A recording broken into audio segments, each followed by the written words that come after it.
Kami dari kelompok 11 akan mempresentasikan materi tentang ragam bahasa Indonesia. Sebelum lanjut ke materi, saya akan memperkenalkan diri terlebih dahulu. Perkenalkan, nama saya Berliana Destia. Saya di sini bersama rekan-rekan saya yang bernama Nur Hasanah, Nurul Alif, dan Wahyu Sanjaya. Di sini saya akan menjelaskan pengertian ragam bahasa Indonesia. Ragam bahasa adalah variasi bahasa menurut pemakaian yang berbeda-beda, menurut topik yang dibicarakan, menurut hubungan pembicara, kawan bicara, orang yang dibicarakan, serta menurut medium pembicara.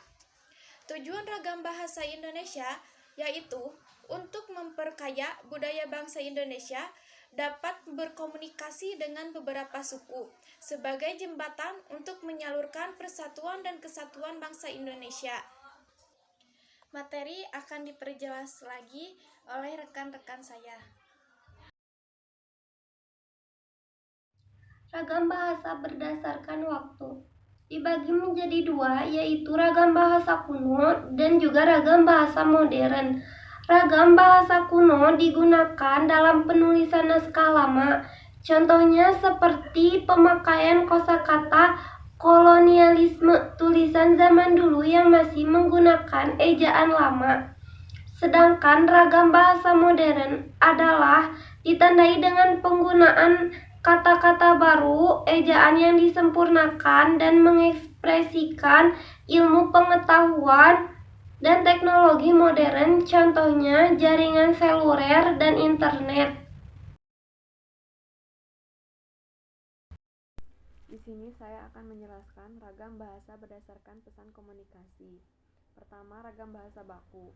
Ragam baku adalah ragam yang dilembagakan dan diakui oleh sebagian besar warga masyarakat pemakainya sebagai bahasa resmi dan sebagai kerangka rujukan norma bahasa dalam penggunaannya. Kata baku sebenarnya merupakan kata yang digunakan sesuai dengan kaidah bahasa Indonesia yang telah ditentukan. Konteks penggunaannya adalah dalam kalimat resmi, baik lisan maupun tertulis, dengan pengungkapan gagasan secara tepat. Contoh kalimat ragam bahasa baku ialah, dia merupakan anak yang aktif di dunia perkuliahan. Adapun ciri-ciri bahasa baku adalah pertama, komunikasi resmi, yakni dalam surat menyurat resmi, surat menyurat dinas. 2. Pengumuman-pengumuman yang dikeluarkan oleh instansi resmi. 3. Perundang-undangan, penamaan dan peristilahan resmi. 4. Wacana teknis seperti dalam laporan resmi, karya ilmiah, dan buku pelajaran.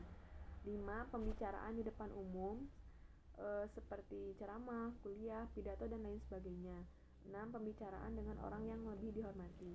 2. Ragam tidak baku. Ragam tidak baku merupakan kebalikan dari ragam baku.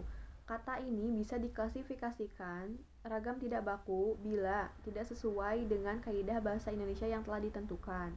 Hal ini biasanya muncul dalam bahasa kehidupan sehari-hari atau dalam tutur kata sehari-hari. Tidak ada ciri-ciri khusus dalam penggunaan kata ini karena digunakan dalam bahasa sehari-hari atau bahasa yang seenaknya saja. Contoh kalimat ragam bahasa tidak baku adalah, ia memiliki penilaian yang subjektif terhadap permasalahan itu.